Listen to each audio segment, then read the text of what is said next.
오늘은 그 신앙인의 예정이란 주제로 좀 나누고자 합니다. 어떤 분에게 이런 질문 받았어요. 저에게도 하나님의 예정하심이 있습니까? 저는 그 하나님의 예정하심을 알고 싶지 않아요. 만일 하나님이 저를 오지의 선교사가 되라고 예정하셨으면 어떡하죠? 저는 그런 삶을 살고 싶지 않은데.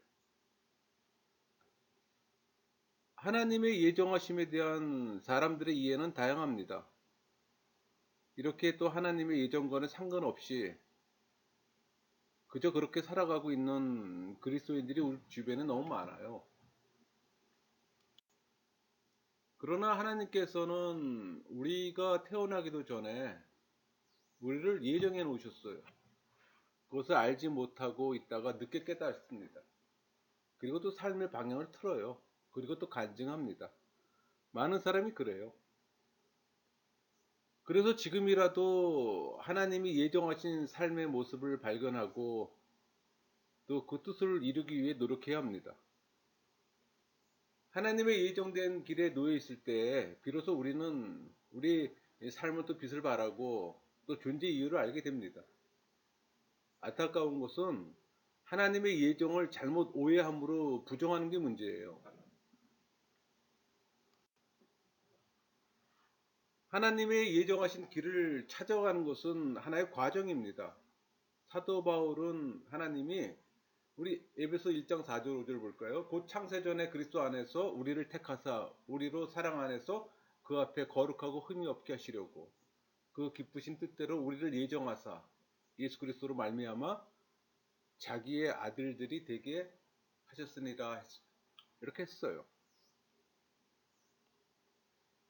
성경은 하나님의 예정 중에서도 사람을 향한 예정에 특별한 강조를 두고 있습니다. 그리고 사람의 모든 것들 중에서 또 사람의 영원한 운명에 대한 예정에 또 주의를 집중하고 있어요. 우리는 그 성경의 특별한 관심사인 하나님의 사람의 구원을 예정이란 말로 표현을 합니다. 그러니까 예정은 인간 영생에 관한 하나님의 또 계획을 가리키기도 해요. 그러니까 인간의 영원한 운명에는 영생과 영벌이 있잖아요. 그러므로 예정에도 영생을 위한 예정이 있고 영벌을 위한 예정이 있어요. 그러니까 이 세상이 창조되기 전에 우리는 하나님의 계획 속에 있었다는 겁니다. 어머니의 태 속에 있기도 전에 우리는 이미 하나님의 경륜에 있는 거예요. 그러니까 성경은 하나님이 우리를 선택하셨다고 말하고 있습니다. 그러니까 하나님은 우리의 삶을 위해 예정된 길을 준비하신 겁니다. 우리의 삶을 향한 하나님의 계획을 알고 싶으세요? 날마다 뭐 삶을 파워풀하게 만드는 그 예정과 삶의 목적을 깨달을 수 있을 뿐만 아니라 내 것으로 만들 수도 있습니다. 더 나아가 삶의 마지막 순간에 이르렀을 때 평안하게 경주를 또 마칠 수도 있는 겁니다. 사람들을 움직이게 하는 힘은 다른 사람들에게 인정받는 것과 또 중요한 사람이 되어 남들보다 좀 더 특별하게 보이는 겁니다. 많은 사람들이 그렇게 방향 감각을 잃은 채 인생의 갯벌에서 길을 헤매고 있어요. 창조주에 대해서도 그리고 인생을 향한 그분의 예정과 계획에 대해서도 관심도 없어. 그러니까 보통의 사람들은 변하고 싶다는 생각보다는 그저 자기 생활을 컨트롤할 수 있는 능력 정도만 또 갖길 원합니다. 그래서 하나님이 원하시는 이 생활 방식을 발견할 것이라고 생각도 안 합니다. 그러다가 성령 세례가 무엇인지 또 신앙인의 삶은 어떠해야 하는지를 깨닫게 됩니다. 전에는 알지도 못했는데 거듭난 신앙인의 삶을 알게 되고 또 관심을 가져요. 신앙인의 삶은 내가 원했던 종류의 삶이었다고 또 생각하고 그러다가 회심하고 그의 생활이 달라집니다. 물세례도 받고 성령 세례도 받은 겁니다. 그 시점부터 확실하게 하나님이 예정하신 길 위에 서게 되는 겁니다. 이게 예정의 첫걸음이에요. 하나님은 신앙인을 특별한 분야에서 사용하길 원하십니다. 그러니까 신앙인은 목회자가 아닐지라도 여러 분야에서 영향력을 끼치고 또 축복이 되며 있는 곳을 또 변화시킬 수가 있어요. 또 하나님은 신앙인에게 예정을 발견하고 나아가도록 도우실 겁니다. 문제는 종교인이에요.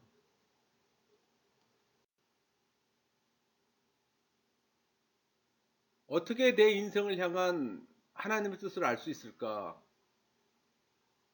또 어떻게 목마름을 채워줄 수 있는 직업을 찾아낼 수 있을까? 하나님은 이 신앙인이 혼동 속에서 살아가기를 원하지 않으세요. 또 시행착오를 반복하며 예정의 길을 또 찾기를 원하지도 않으시고. 그러니까 하나님은 우리에게 마인드를 주셔서 계획과 비전을 갖고 살도록 창조하셨어요.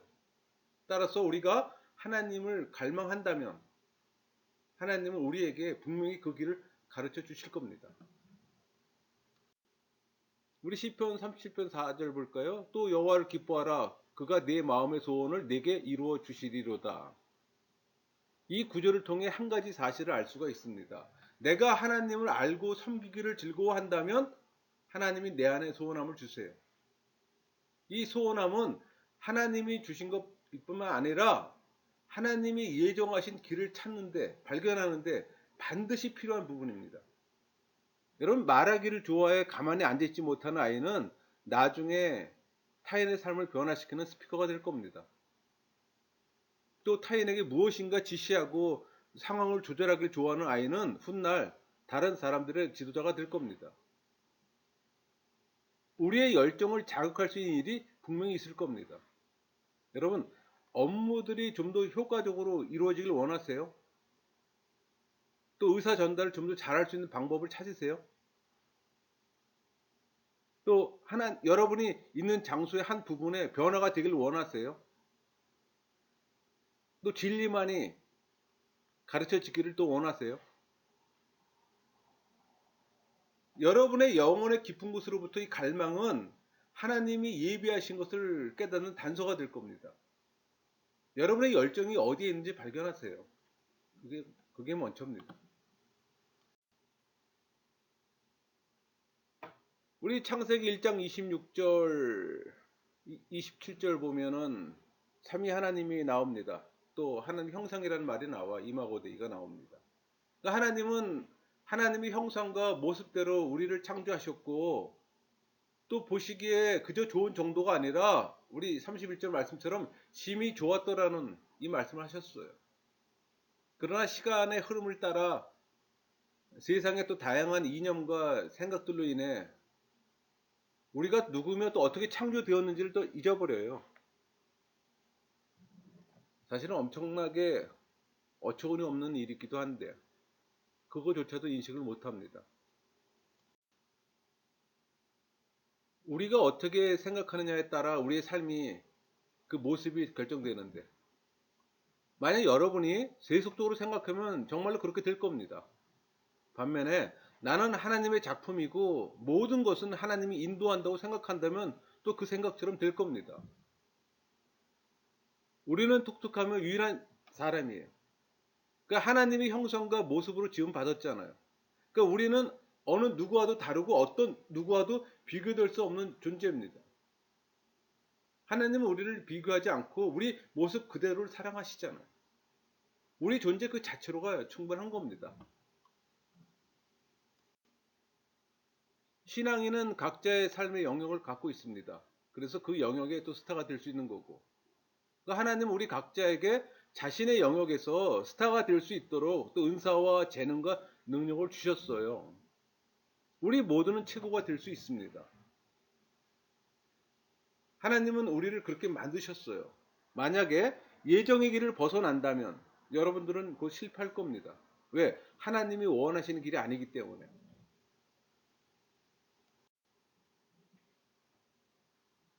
우리 사사기에는 나약하고 볼품없는 기드온의 이야기가 있습니다. 그는 가난했어요.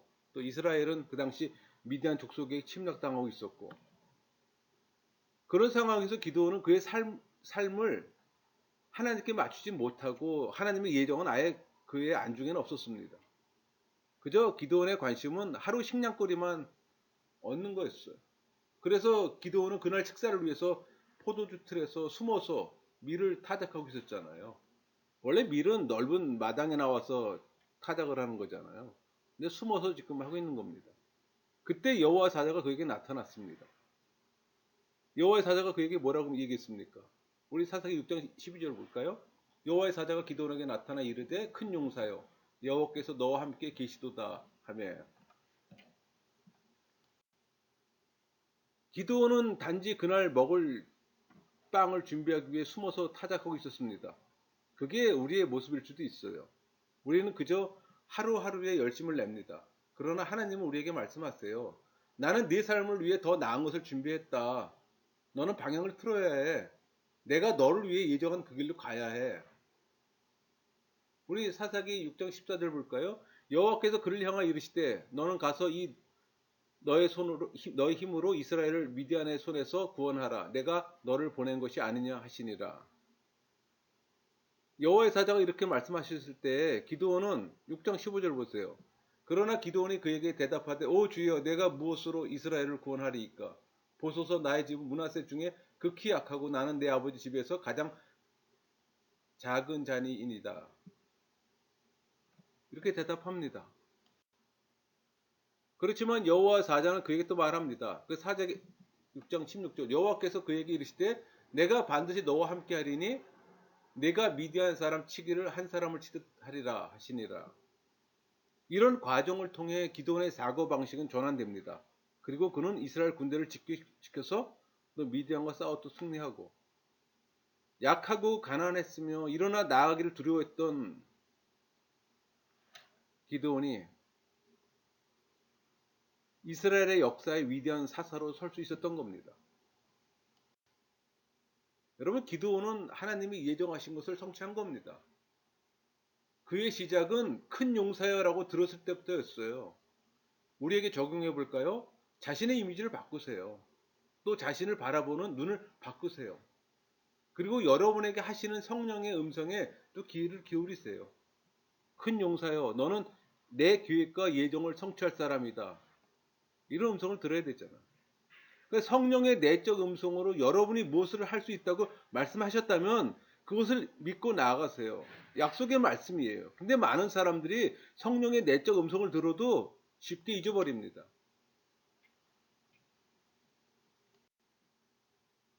하나님은 여러분의 미래를 위해서 계획을 갖고 계세요. 그걸 믿습니까? 그건 사실이에요. 하나님의 계획은 여러분을 이렇게 세우고 앞으로 나아가게 할 겁니다. 바울을 기억하세요. 사람들이 그를 막으려고 했어요. 그러나 그는 일어나 하나님이 예정하신 그 길로 끊임없이 나아갔습니다. 많은 이들이 자신이 좋아하지 않는 일을 하면서 적은 봉급으로 그럭저럭 살아갑니다. 또 자기 비하와 자기를 제한하는 이 사고방식으로 행복해하지 못하고 있어요. 그리고는 또 그렇게 얘기해요.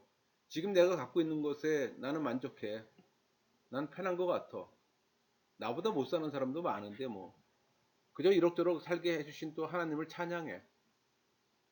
여러분, 모든 상황에서 만족하는 것은 좋은 일입니다. 그러나 현재 상황에만 젖어서 안전하고 익숙한 곳에서 안주하는 것은 또 다른 문제예요. 여러분, 기회를 놓치지 마세요. 베드로처럼 배에서 내려 예수님의 있는 곳으로 걸어가세요. 물 위에 발을 내딛고 나아갈 때 약간 망설여질 수도 있고 옷자락 끝에 물이 젖을 수도 있어요. 그러나 최소한 여러분은 물 위에 있는 겁니다. 최소한 여러분은 배 타고 있는 사람들보다 훨씬 예수님께 가까이 가 있는 겁니다. 여러분, 갈릴리 호수는 세상을 상징하잖아요.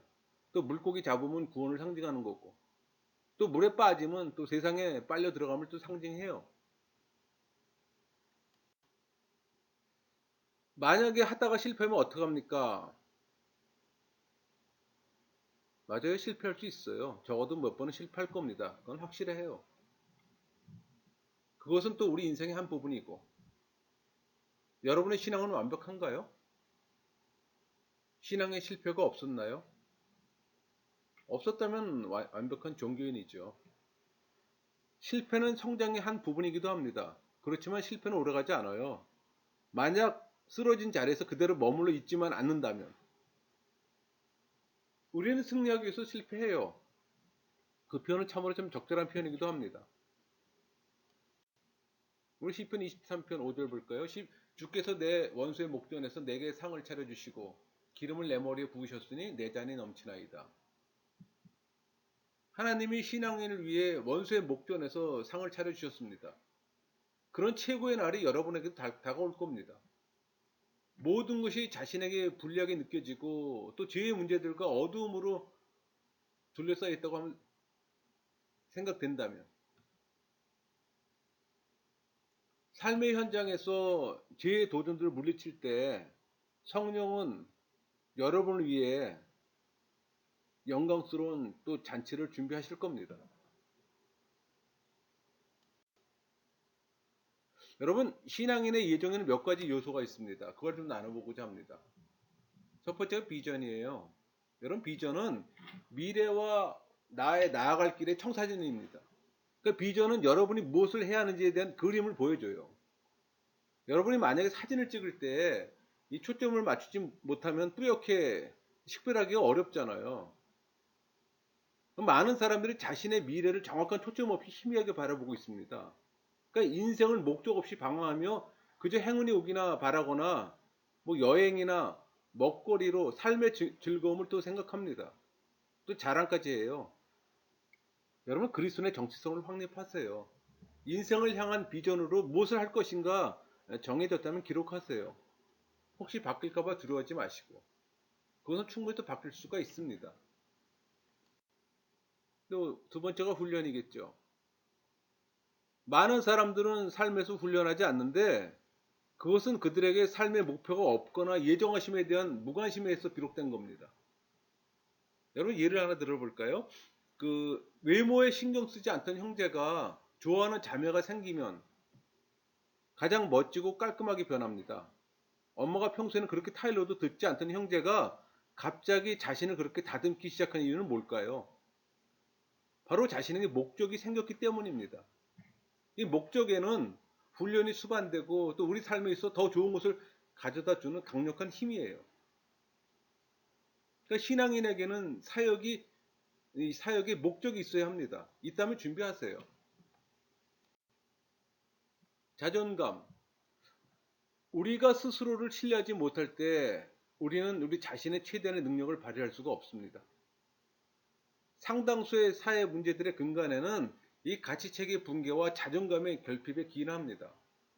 여러분, 하나님은 우리를 하나님의 형상대로 창조하셨잖아요. 이마고데이. 그러니까 예정을 깨달을 때 자신의 가치를 느낄 수 있으며 또 동시에 자존감과 어떤 자긍심, 이 자신감을 회복할 수가 있게 되는 겁니다. 우리 모두는 목적을 갖고 창조되었습니다. 하나님은 또 우리를 위해 예정을 갖고 계시고 또 그 예정의 성취를 위해 필요한 모든 것을 이미 준비하셨어요. 그러니까 과거에 지나간 모든 실패와 상처들이 여러분을 좌절시키지 못한 이유이기도 합니다. 중요한 것은 예수의 믿음을 장착하냐 못하냐의 차이일 뿐이에요. 그거에 대한 인식이 필요합니다. 성령 세례. 여러분이 성령 세례를 받게 되면 갖게 되는 그 예수의 믿음과 이 담대함은 하나님이 예정하신 길을 가려는 사람들의 마음을 강하게 합니다. 그러니까 예수의 믿음과 이 담대함은 모두 성령의 선물이잖아요. 제일 중요한 요소예요. 그러니까 성령의 내주함이 없으면 유교 영벌입니다. 어떤 이는 또 자신을 향한 이 하나님의 예정을 아는 것으로 인해 또 들떠 있을 수도 있어요. 하지만 그 길을 걷기 편한 뭐 산책로쯤으로 생각해서는 절대 안 됩니다. 여러분, 이 신앙인의 삶은 이 땅에서 경험할 수 있는 가장 놀라운 삶이에요. 하지만 그것이 결코 쉬운 삶은 아니에요. 그러나 자신을 향한 하나님의 예정과 계획을 깨달으면 또 믿음과 용기는 자라납니다. 여러분을 향한 하나님의 약속을 믿어야 합니다. 여러분이 약속의 말씀을 받았다면 잊지 마세요. 하나님은 신실하십니다.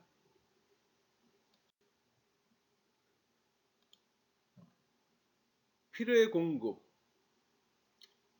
하나님이 세상을 창조하셨습니다. 우리가 그분의 예정 안에서 그분과 동행한다면 또 우리의 모든 필요를 채워주실 거예요. 예를 들어 여러분 그 외국으로 나가는 이 대사들은 현지 국가의 경제 사정에 영향을 받지 않아요. 왜? 그들의 필요는 본국에서 공급하기 때문에. 마찬가지예요. 여러분이 하나님을 섬기고 예정한 계획대로 살아간다면 우리는 하나님의 공급하심을 경험할 수 있습니다. 하나님이 우리의 필요를 알고 채워주시기 때문에. 동기부여, 모티베이션이죠. 우리가 살고 있는 이 현재 사회는 넘치는 정보와 기회로 인해 창조일이 어느 때보다도 다이나믹해요. 그러나 하루를 그럭저럭 살아가는 사람들을 보면 그곳에는 뭐 박진감 대신 강박감이나 지루함, 좌절감이 더 쉽게 느껴집니다. 여러분이 지금까지 삶을 지속하기 위해 어쩔 수 없이 살아왔다면 그 속에서 삶의 박진감이나 원동력은 찾아보기 힘듭니다. 여러분, 삶의 계획에는 반드시 목표가 있어야 합니다. 근데 그 목표는 자신이 왜 매일 아침 일어나 일터에 가는가를 답을 또 줘요. 그러나 단지 그것이 생계를 위한 목적만이 되어서는 안 됩니다. 그러니까 편안과 안락만이 목적이 되어서는 안 된다는 얘기예요.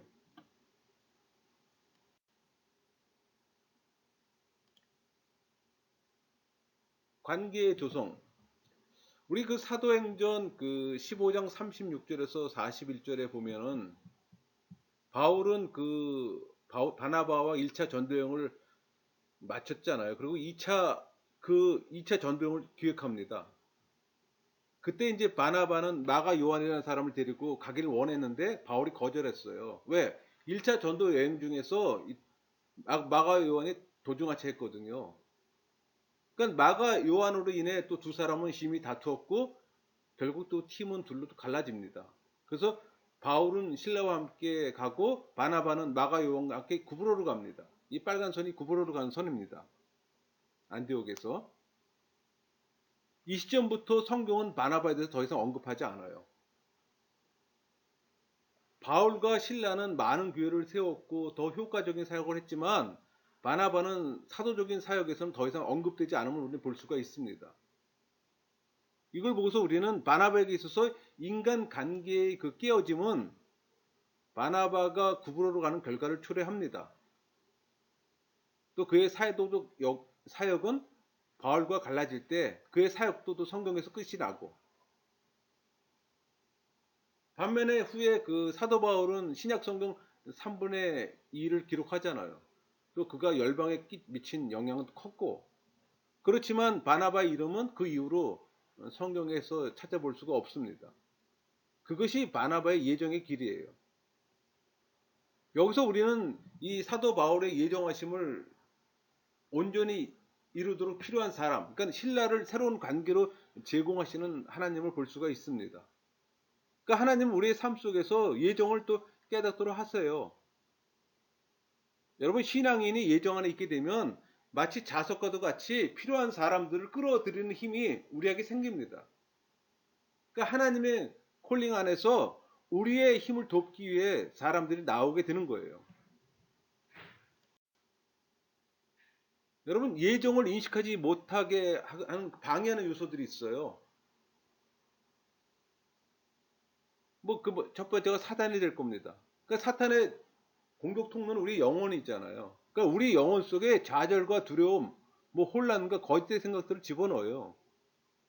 우리가 예정의 길로 진행하려면 이 혼란과 좌절감을 심어주는 이 잘못된 생각들을 떨쳐버려야 합니다. 그래서 영적 분별력이 필요한 거예요.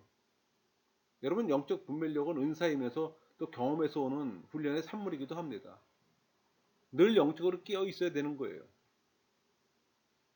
신앙이라기엔 중요한 요인입니다. 또 근시안적 사고. 바로 앞만 보는 이 근시안적 사고로 살아가는 사람은 멀리 보지 못하잖아요. 거의 눈앞의 이익만을 생각합니다. 그러니까 예정의 성취는 짧은 시간에 이루어지는 것이 아니라 삶 전반에 걸쳐서 이루어지잖아요. 마치 우리 성경 공부할 때 숲을 보고 숲 안에 들어가 나무를 보는 것처럼 큰 그림으로 삶 전체를 관망하는 자세가 필요합니다. 이기적인 소원. 그러니까 소망과 소원함은 큰 잠재력을 갖고 있습니다. 그것이 하나님을 향해 바라볼 때 또 우리를 예정의 길로 이끌어 갑니다. 그러나 그릇된 일에 대한 이기적인 소원함이나 욕구는 많은 사람들을 예정의 길에서 또 벗어나게 또 만들어요. 그러니까 개인적 욕심이 삶을 지배하도록 해서는 안 되는 거예요. 그래서 자신을 훈련시키고 연단시키는 과정이 필요한 겁니다. 내가 하는 일들이 예정과 하나님의 계획 안에 있다는 이 확신이 들면 그것을 이루기 위해 최선을 다하세요. 성령께서 인도하실 겁니다. 만몬의 유혹. 우리 디모데전서 6장 10절 볼까요? 돈을 사랑함이 일만 악의 뿌리가 되나니 이것을 탐내는 자들은 미혹을 받아 믿음에서 떠나 많은 근심으로 자기를 찔렀도다. 사도 바울은 우리에게 돈이 큰 문제가 될 수 있음을 경고합니다. 하나님을 또 일을 하기 위해서는 돈이 필요해요. 또 하나님도 우리가 돈을 가지고 번영하길 원하세요. 하나님이 원하지 않는 것은 만몬이 여러분을 지배하는 겁니다. 그러니까 우리 자신을 하나님 앞에서 의롭게 지켜나갈 때 그분은 그분의 풍성함으로 우리의 또 필요를 채워주시는 거고, 우리의 방법만을 고집한다면 거기에는 언제나 실수와 실패만 있을 뿐이에요. 그래서 하나님의 뜻을 알고 살아가는 게 중요해요. 그러기 위해서는 또 성령의 내적 음성을 듣는 또 삶이 되어야 하고,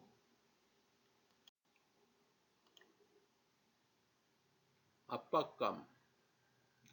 여러분, 우리가 어떤 문제에 대해 두려움과 근심, 염려로 힘들어할 때가 있습니다.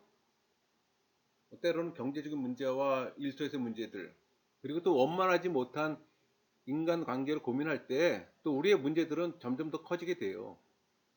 근데 여러분, 이 부정적 압박감이 주는 이 해로운 점은 우리를 하나님의 말씀과 단절시킨다는 겁니다. 이것은 그 두려움과 염려에 사로잡혀 하나님 말씀이 공급해주는 힘과 응답을 받지 못해요. 여러분이 그 묵상 기도나 이 정감적 기도를 하는 분이라면, 특히 이 정감적 기도를 하는 분들은 두려움과 염려가 있으면 이 성령의 내적 음성을 못 듣는 경험을 할 겁니다. 근데 여러분, 이 신앙인의 최고의 상태는 샬롬이에요. 그래서 항상 이 평강을 유지해야 되는 게 또 신앙인의 삶의 자세입니다. 그래서 늘 우리 주변을 정리하고 세속적인 것으로부터 좀 한 발자국 물러서는 게 또 필요해요. 교만. 잠언서 16장 18절 볼까요? 교만은 패망의 선봉이요 거만한 마음은 넘어짐의 앞잡이니라. 여러분, 인간의 자아는 우리 자신을 실제 우리보다 더 크거나 위소하게 만드는 경향이 있어요. 그러니까 양면성을 갖고 있다는 얘기입니다. 그러니까 인간의 자아는 힘이 있어서 우리 자신을 싸움터에 나가도록 움직이도록 해요. 그 반면에 아주 연약해서 때때로 주위 사람들에 의해서 또 무참히 또 짓밟히기도 합니다.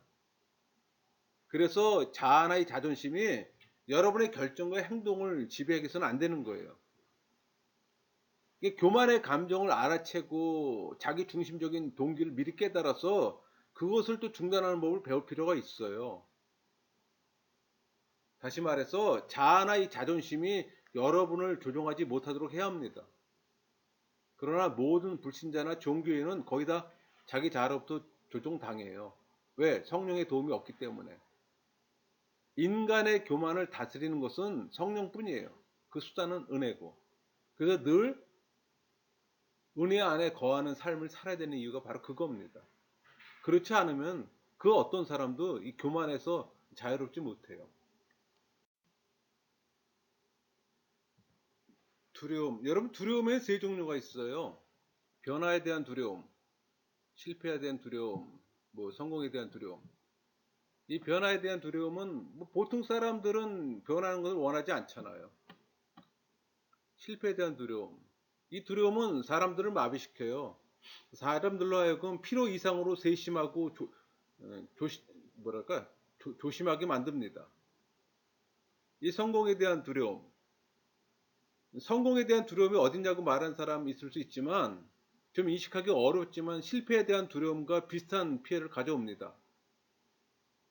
주변에 의외로 우리 주변에 일이 너무 잘 되는 것을 결코 좋은 게 아니라고 생각하는 사람들이 많이 있잖아요. 그런 게 이제 성공에 대한 두려움입니다.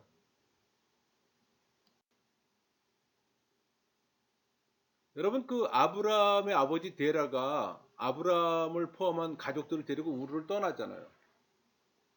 이 당시 우르는 수메르 문명권에서 달을 숭배했던 지역입니다. 그러니까 데라 가족이 그곳을 빠져나온 것은 정말 하나님께 감사해야 할 일입니다. 그러나 이 우르를 떠나 하란에 왔잖아요. 하란에 멈췄는데 하란의 그 의미는 바싹 마른 건조한 그런 의미를 갖고 있어요. 굉장히 더운 지역입니다. 낮과 밤의 기온차가 심한 지역이에요. 이 데라는 이 목적지인 가나안 땅에 도착하지 못하고 205세에 하란에서 죽습니다. 마찬가지로 목적지를 향해 멋지게 출발했지만 중간 어디쯤에서 쓰러져 버리는 이 종교인들도 많아요. 그러니까 삶 가운데 있는 여러 가지 문제들로 인해 분에 휩싸이거나 좌절하며 또 쓰라린 고통을 또 맛보기도 합니다. 그리고 미처 그들이 깨닫기도 전에 이 메마르고 황폐해져 목적지로 가는 중간 어디쯤에 기진맥진해서 쓰러져 버리는 경우가 많아요.